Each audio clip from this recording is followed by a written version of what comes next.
देखिए देखिए आज हम लोग जानेंगे कि समबाहु त्रिभुज का जो ये प्रत्येक कोण 60 डिग्री होता है, इसको हम लोग सिद्ध करेंगे और इसको समझने का आप लोग को हम समझाने का प्रयास करते हैं। तो समझिए समबाहु त्रिभुज का प्रत्येक कोण 60 डिग्री होता है, इसको हम सिद्ध करते हैं। सबसे पहले जानिए कि समबाहु त्रिभुज होता क्या है।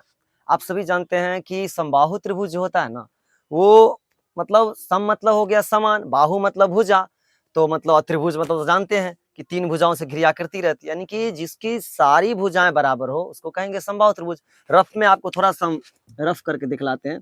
जैसे ये देखिए, ये हो गया हमारा, मान लेते हैं ये समबाहु त्रिभुज है ए बी और सी। तो ये समबाहु त्रिभुज है तो इसकी सारी भुजाएं बराबर है, अर्थात ए बी बी सी और ए सी सारी भुजाएं क्या आपस में बराबर हो जाएगी। ये पहला चीज हुआ। तो हम यहाँ पे लिख लेते हैं क्या, माना ए बी सी एक समबाहु त्रिभुज है, समबाहु त्रिभुज है।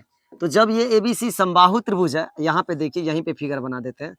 तो ये ए हो गया, ये बी और ये सी। तो हम यहाँ पे लिख सकते हैं ए बी बराबर बी सी और बराबर क्या लिख सकते हैं, ए सी। अच्छा, सिद्ध क्या करना पता है, ये कोण 60 डिग्री होना चाहिए, ये कोण 60 डिग्री होना चाहिए और ये कोण 60 डिग्री होना चाहिए। सिंपल सा।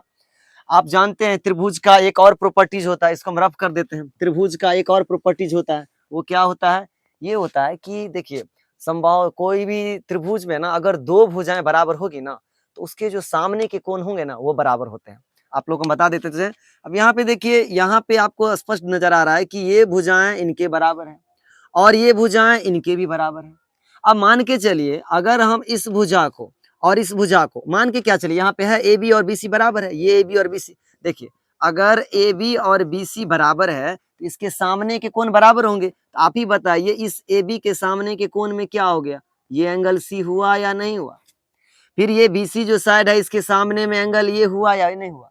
तो बस सिंपल सा आप क्या लिख सकते हैं, एंगल ए बराबर एंगल सी। इसको आप इक्वेशन 1 मान लीजिए। लिखना चाहते हैं तो आप यहाँ पे लिख सकते हैं क्या, कि त्रिभुज के समान भुजा के जो सम्मुख कोण होते हैं, यानी कि सामने का कोण जो होते हैं, वो क्या होते हैं, समान समान होते हैं। इसको आप इक्वेशन नंबर 1 मान लीजिए।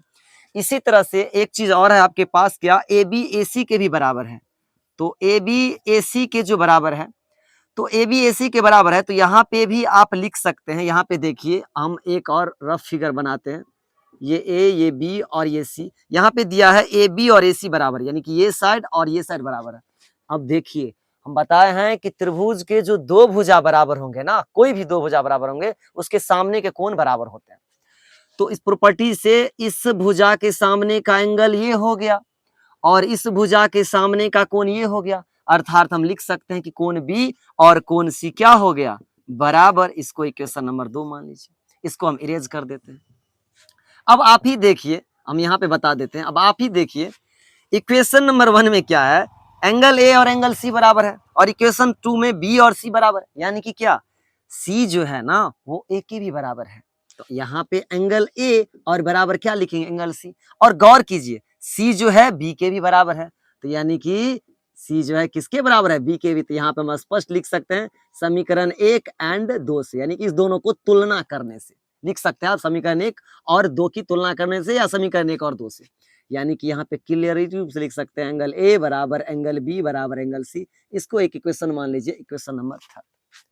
अब त्रिभुज के गुण आपको पता ही है, पहले भी पढ़ाया जा चुका है कि त्रिभुज में क्या होते हैं, जो 3 कोण होते हैं, उस तीनों कोणों को जो जब योग करते हैं, जोड़ते हैं, तो उसका योग कितना होता है, 180 डिग्री। तो अब इस त्रिभुज में देख लीजिए ना, ए बी और सी में बस प्रूव्ड होने का बस कगार पे है। ए बी सी में एंगल ए प्लस इस कोण का नाम एंगल बी और इस एंगल का नाम एंगल सी बराबर 180 डिग्री। आप बड़ा ही गौर से देखिए, बस हो गया, खत्म है।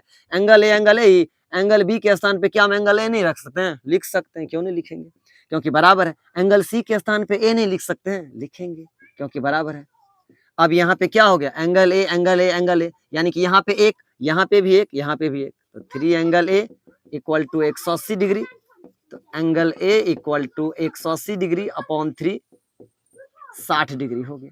अब एंगल ए 60 डिग्री हो गया। अब यहाँ पे क्लियरली रूप से आप लिखिए, समीकरण 3 में देखिए, समीकरण 3 से ये क्या है, angle A, angle B, angle C आपस में सभी के सभी बराबर थे, तो एंगल ए बराबर कितना आया 60 डिग्री, जो कि बराबर है बी के भी, तो एंगल ए बराबर एंगल बी बराबर एंगल सी बराबर कितना होगा 60 डिग्री। अब आप सोचिएगा क्या कि यहाँ पे जो है आप एंगल बी के स्थान पे ए रखे, तो क्या एंगल बी के स्थान पे सी नहीं हो सकता, सी हो सकता, तो अगर आप सी रखेंगे तो इसको भी सी रखें, इसको भी सी रखें, सिंपल सा बात है, आपके अकॉर्डिंग है।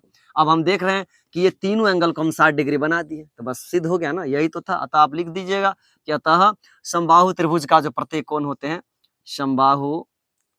समबाहु त्रिभुज का प्रत्येक कोण 60 डिग्री होता है। बस हो गया, आप नोट कर लीजिए।